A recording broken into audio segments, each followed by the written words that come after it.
రాష్ట్రంలో అన్నదాతల కష్టాలు రోజురోజుకు పెరుగుతున్నాయి. కాంగ్రెస్ గెలిచిన తర్వాత రైతుల పరిస్థితి దయనీయంగా మారింది. ఒక పక్క కరెంటు కోతలు, మరోవైపు సాగునీటి కష్టాలు పెరగడంతో చాలా మంది రైతులు యాసంగి సాగుకు దూరమయ్యారు. ఇక ఖమ్మం జిల్లా సత్తుపల్లి నియోజకవర్గంలో రెండో పంటకు నీళ్లు ఇస్తామని చెప్పిన అధికారులు రైతులను మోసం చేశారు. అటు రైతు బంధు సాయం కూడా ఇప్పటికీ చాలా మంది రైతులకు రాలేదు. ఈ పరిస్థితుల్లో పోసిన నారుమళ్లను వదిలిలేక ధైర్యంగా నాట్లు వేసేందుకు పెట్టుబడి లేక రైతులు ఆవేదన వ్యక్తం చేస్తున్నారు.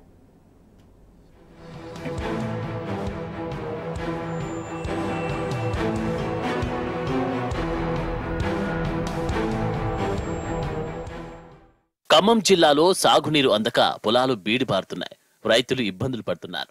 పొలాల్లోకి నీరు రాకపోవడంతో నారుమడులు, పంట పొలాలు ఎండిపోతూ ఉండడంతో రైతులు ఆందోళన చెందుతున్నారు. వేలాది రూపాయలు పెట్టుబడి పెట్టి నీటి కోసం కాలువల వైపు చూస్తున్నారు. సత్తుపల్లి నియోజకవర్గంలోని లంకాసాగర్ ప్రాజెక్టుపై ఆధారపడి వేంసూరు మండలం మరియు పెనుబల్లి మండలాల్లోని చాలా గ్రామాల రైతులు వరితో పాటు పలు రకాల పంటలు సాగు చేస్తున్నారు.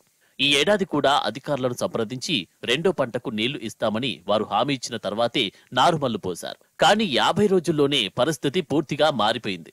ఇప్పటికే వరి నారుమడులు పోసిన వందలాది ఎకరాలు, అదేవిధంగా వరి నాట్లు వేసిన పంట పొలాలు నీరు అందక ఎండిపోతున్న పరిస్థితి కళ్ల ముందు కనిపిస్తోంది. దీంతో అన్నదాతలు కలవరపడుతున్నారు. నిరసనలతో అధికారులను నిలదీస్తున్నారు.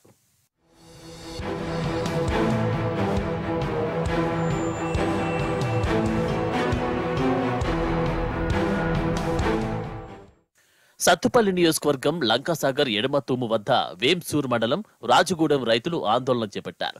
రబీ సీజన్ కు ముందు రైతులతో సమావేశం ఏర్పాటు చేసి సాగునీరు అందిస్తామని చెప్పిన అధికారులను నిలదీశారు. అధికారుల హామీతోనే లంకాసాగర్ ప్రాజెక్టు ఆయకట్టు రైతులంతా నార్లు వేసుకున్నారు.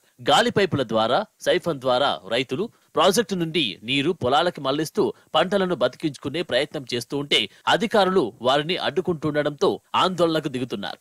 ప్రాజెక్టు నిండా నీళ్లు ఉన్నా అధికారులు నీరు విడుదల చేయడం లేదని, ఇచ్చిన మాటను తప్పుతున్నారని ఆరోపిస్తున్నారు. పైగా కృష్ణా బేసిన్ లో నీళ్లు లేవని అధికారులు సాకు చెప్తున్నారని మండిపడుతున్నారు. తూము కింద ఒక 20 ఎకరాలకే నారు పోసుకున్నామండి. నాటేయటానికనే తూములు బంద్ చేస్తే మేము గాలి పైపు సైఫన్ల ద్వారా లాగించుకుంటుంటే వాటిని ఆఫ్ చేయాలని పై ఆఫీసర్లు వచ్చి మా మీద పోలీస్ కేసు పెడతామని బెదిరిస్తున్నారండి. ఇప్పుడు వరకు జరిగింది. మేము మాత్రం ఆ 20 ఎకరాలు వేసుకోవాలండి. మేము ఎట్టి పరిస్థితుల్లో ఆగకుండా మాకు నీళ్లు సప్లై చేసే విధంగా ఏ అధికారి అయినా స్పందించి మాకు నీళ్లు విడుదల చేయగలుగుతారని కోరుకుంటున్నాం. లంకాసాగర్ ప్రాజెక్టులో 13-14 అడుగుల మేర నీరు ఉన్నప్పటికీ డెత్ లెవెల్ పేరుతో నీళ్లు అందించకుండా అధికారులు తమను ఇబ్బంది పెడుతున్నారని రైతులు ఆరోపిస్తున్నారు. ప్రాజెక్టుల్లో నీళ్లు లేనప్పుడు క్రాప్ హాలిడే ఇస్తే సమంజసమేనని, కానీ నీళ్లు ఉన్నా కూడా క్రాప్ హాలిడే ఎందుకు ప్రకటిస్తున్నారంటూ నిలదీస్తున్నారు. అధికారుల మాటలు నమ్మి తాము లక్షల రూపాయలు నష్టపోయామంటూ కన్నీరు పెడుతున్నారు.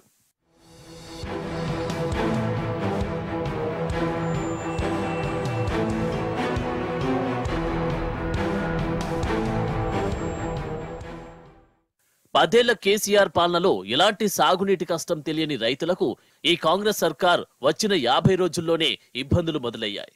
రైతు బంధు ఇవ్వకపోవడంతో పాటు కరెంటు కోతలు మొదలు కావడంతో ఆందోళన చెందుతున్నారు. ఇప్పుడే ఇన్ని బాధలు ఉంటే మున్ముందు ఇంకెన్ని బాధలు ఉంటాయో అంటూ రైతు కన్నీరు పెడుతున్నాడు.